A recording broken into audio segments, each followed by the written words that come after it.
Hello and welcome to another episode of Deep Dive into Applied Science. Today we are talking with someone from Environmental Campus Birkenfeld about a topic that actually we've never talked before. And our guest can introduce himself. So hi guys, my name is Stefan Stumm and I am currently doing my PhD in the Department of City Planning at the RPTU Kaiserslautern-Landau, and at the same time I'm employed in the Department of Environmental Business and Environmental Law at the Environmental Campus in Birkenfeld as a lecturer for fundamentals of sustainable business and sustainability in general. That's a very detailed introduction. Thank you very much. So, before we dive deeper, as always in this podcast, please describe your PhD project in one sentence.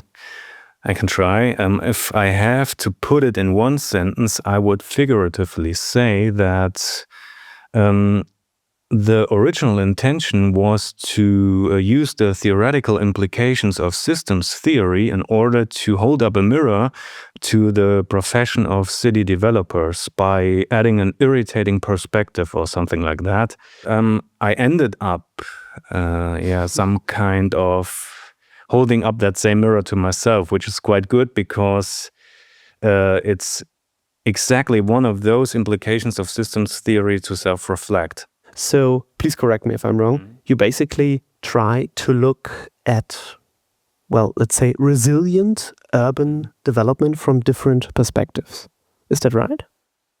I would say so, but that is what the city developers already do. And I am adding one irritating perspective in order to somehow open up some different angles on this view of resilience, because there is always some kind of subjective component to it when you are talking about resilience. So I am, for instance, looking at the problem from a different angle than you, and this would imply several communication skills for getting along with different problems like climate change, for example. When you mention irritating perspectives, what exactly do you mean by that? Do you have an example for, such an irritating perspective? So, for example, if one person is focusing on climate change related stuff and is heading towards something like adding blue and green infrastructure to a city, I always open up a different perspective by saying we have to consider housing as well. So we could raise, for example, the rents of people when we are redeveloping different districts in order to be more green or to be more climate change resilient, I think.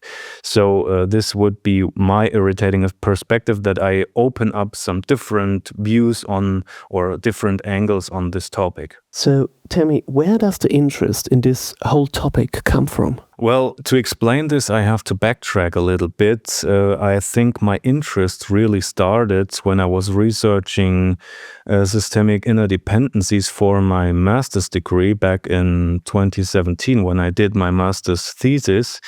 I examined and assessed to a certain degree the concept of Herman Daly, who tried to make some economy without macroeconomic growth. And I assessed it from a socio-ecological perspective. And to do so, I had to consider many different fields of study, such as physics, biology, chemistry, and economy, of course. And in order to bring forth some kind of interdisciplinary assessment, it was necessary to have some systemic reflections on it. Almost sounds like a very philosophical approach, because you sound like a conglomeration of a lot of different topics, combined into one. Yeah, I would say so. It's kind of a philosophical question, how you are perceiving reality, or how you are perceiving such a thing like resilience. At first, I wasn't quite sure what kind of examination object I wanted to examine, or which would best suit my purpose or theoretical interest. In fact, I wasn't really sure if I wanted to do a PhD at all at that time when I finished my master's degree. But I kept reading books about systems theory or sustainability in general, or constructivism, which is somehow the philosophical foundation that comes after the systems theory. And I was keeping my eye open while I kept reading. At some point, I asked myself if it would be better to do a PhD if I'm doing all this research anyway. In the first summer of the COVID-19 pandemic, I had an eye-opening while socially distancing chat with my future second supervisor, who came up with the idea of examining the development of cities. And cities were at that time obviously facing a lot of challenges because of the COVID-19 pandemic, and additionally because of climate change as well. And I found that really intriguing. And to some degree, this discourse about pandemics and climate change was held under the term of resilience. And so it happens that I came up with urban development and resilience discourse while keeping my system theoretical background. So you already mentioned climate-related catastrophes quite a lot, and also the whole resilient development of cities. So what do you think, how important will be the urban development or the resilient urban development of cities in the future regarding the whole climate change we are facing? I think it somehow highly depends on the region we are looking at and the time horizon we are looking at here. For example, if we are looking at cities that are located in regions such as the Sahelian zone, they will be facing much more severe droughts than they are already used to. Or cities in coastal areas, they are going to face the growing challenges of storm surges and sea level rise, for example, which can be compensated to a certain degree, I think, by adding or installing dams and levees and stuff like that, as profoundly shown in the Netherlands, for example. But if we are looking at a larger time scale of decades or even centuries, it won't be really possible to compensate those sea level rises if we are sticking to the emissions trajectory we are currently doing. And therefore, if I had to make some concrete example, the cities which are located in the north of Germany, such as Hamburg, for instance, won't be able to cope with sea level rise to that degree, as it would possibly be 2 or 3 meters until the year of 2300. So whole cities like Hamburg would have to be relocated, not just single infrastructural elements, whole cities. And therefore, it is really, really important not only to somehow adapt to climate change, but also to mitigate as far as it is possible. Let's just take one small step back. How does a city become more resilient in the first place? At first, and to come back to the philosophical question, I have to, I think I have to clarify what resilience really means to me. As I understand it, resilience cannot be solely described as an objective capacity or capability of any kind of system like a city to withstand or to adapt to a bunch of objectively existing crisis situations, as there is always some kind of subjective component or aspect to it. So if one person considers something as a great threat, it might be completely irrelevant to another person. Not saying that there is no threat at all, for the second person, but we have always to consider social aspects and individual aspects of the resilience discourse. Resilience should be seen as some kind of concept of reflection, in my opinion.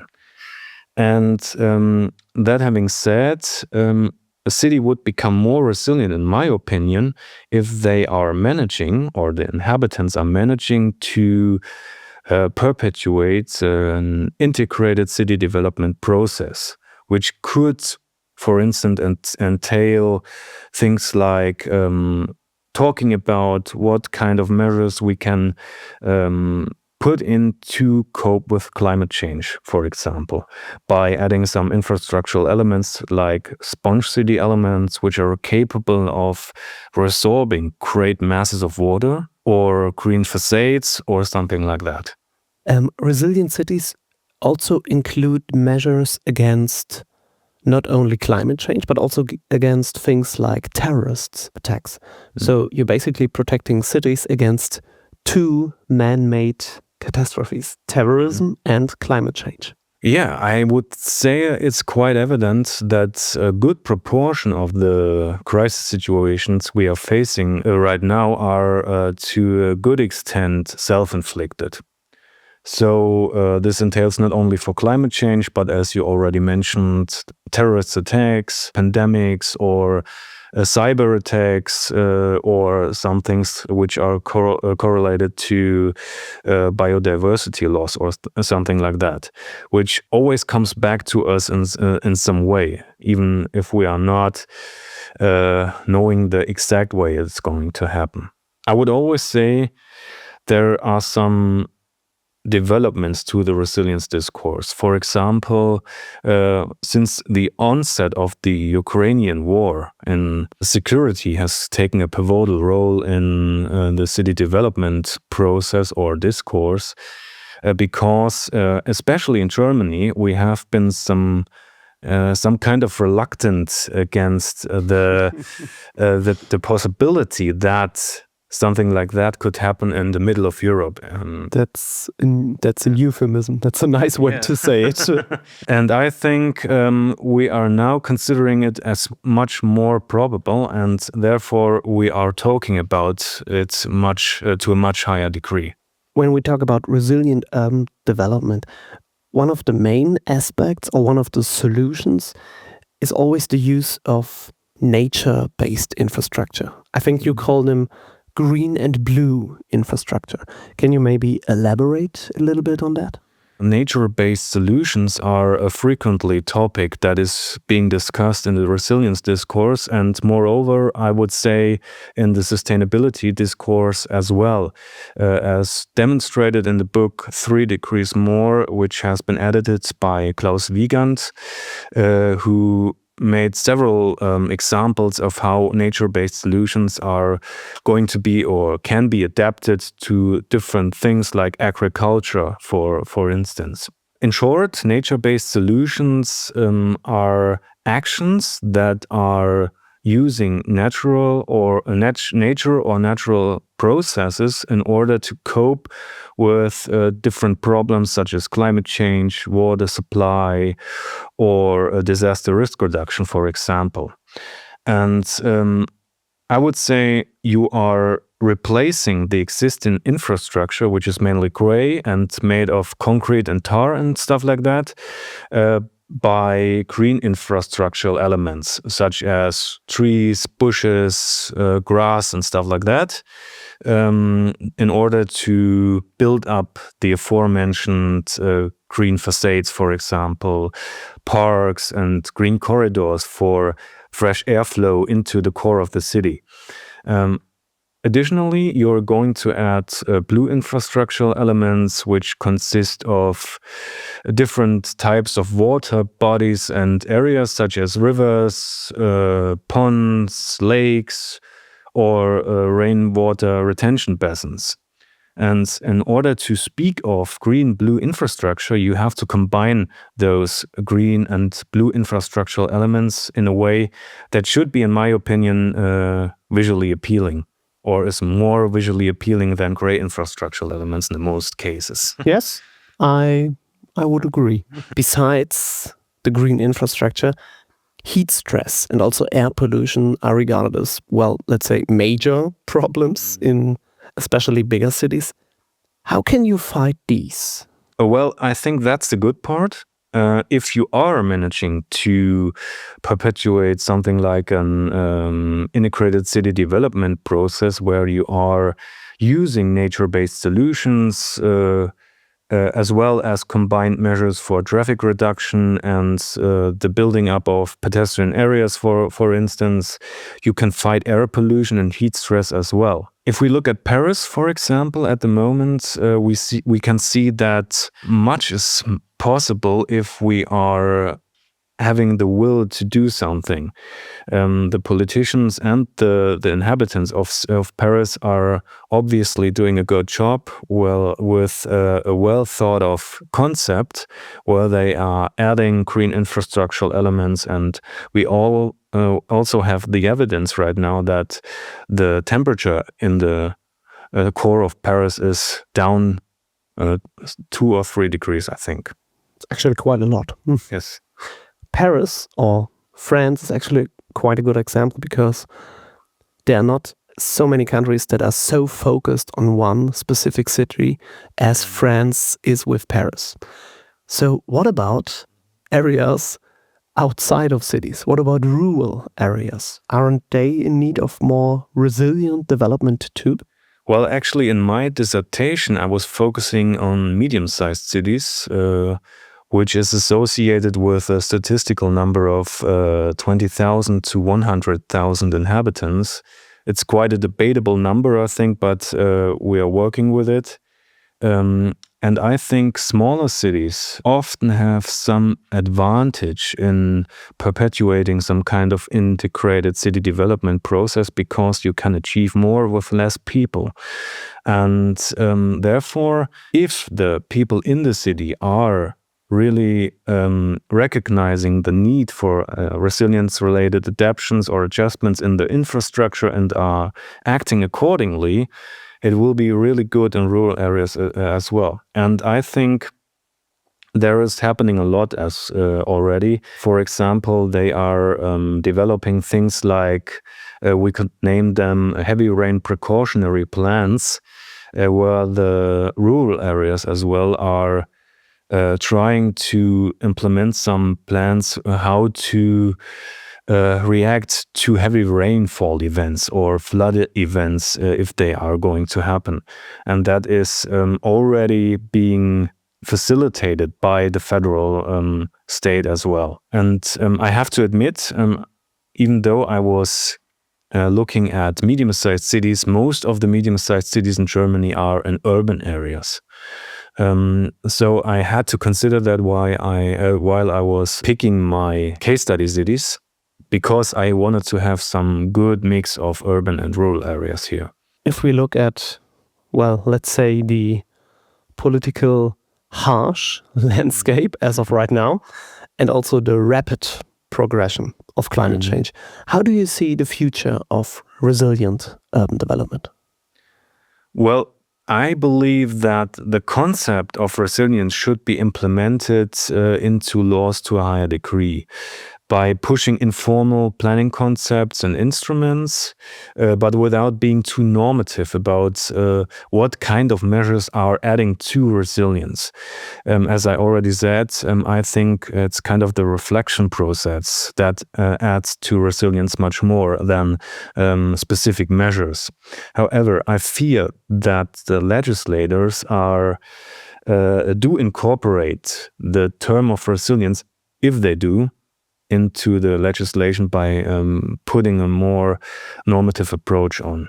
And we have to be really cautious about it, because if we are focusing on climate change related measures and we are forgetting, for example, that we have to take into consideration the less well-off population or the less well-off section of the population, we would do a great mistake with it. And therefore, I would recommend to implement this kind of approach, resilience approach, by adding more informal aspects to the planning law. One of my final questions, and it's more like a fun question.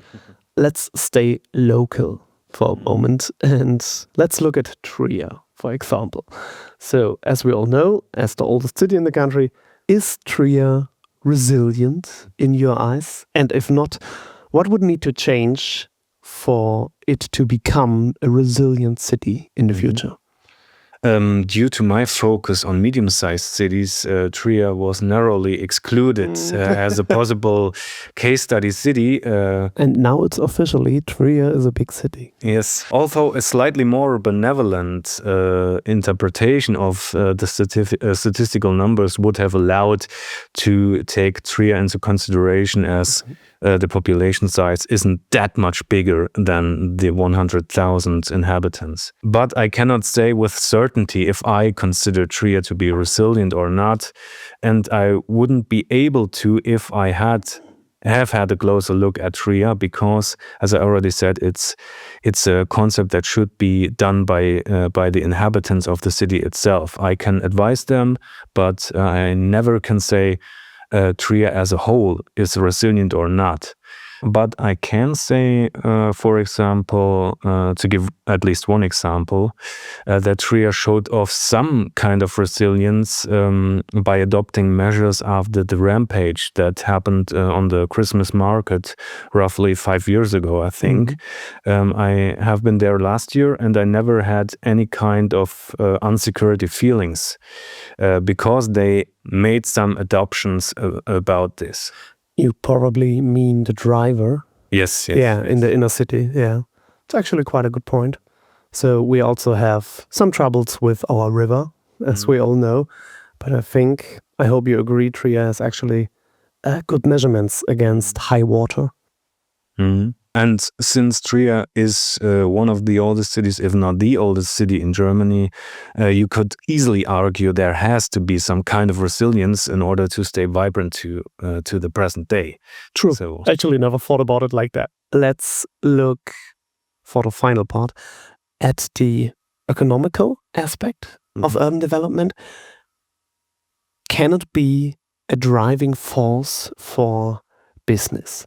Can a broader economy profit from the urban development of cities overall? Is it possible? Or is this like only, let's say, is it only an investment without any profit?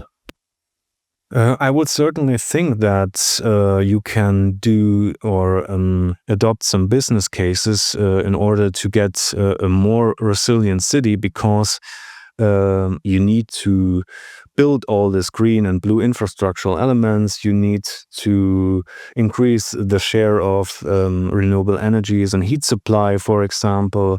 You need storage technologies, retention technologies, which are able to absorb or resorb water masses. You need some general consulting for all sections of the population, especially in the private sector. I think we have to do a lot more, because the people have to be aware of the possible threats they are facing according to climate change or pandemics, stuff like that. And they need to know how to act if something happens.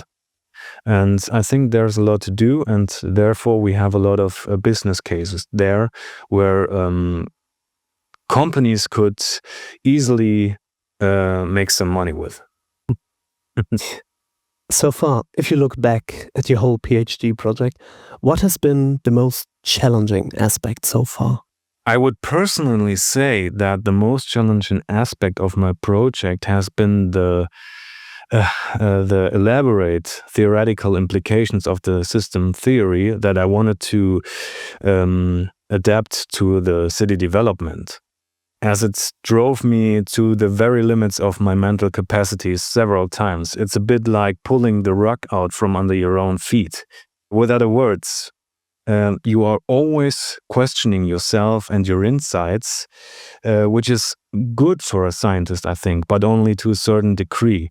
You have to be more patient and more good-minded to yourself. And on the other side, to end with a more positive aspect, I have made really good experiences with the research form of semi-structured interviews and content analysis and qualitative research in general. Almost every person I talked to during my PhD interviews had been really helpful for irritating my own perspective, I think. And therefore, I'm really, really grateful for having done this kind of research. That's actually some valuable information for people that are also interested in doing their PhD. So, if people and also if companies are interested in you, your work, your project, how can they reach out to you? How can they contact you? There are several good ways to reach out for me in order to have some nice little chat about my topic, including systems theory, systemic sustainability research, urban development, and of course, fundamentals of sustainable business. You can reach me by phone, mail, and by LinkedIn, although I wouldn't really recommend the last one as I'm not really active in there. Doesn't matter whatsoever. And also, if people look for your name, they will probably find you on the website of Trier University. Exactly. Like that was happen.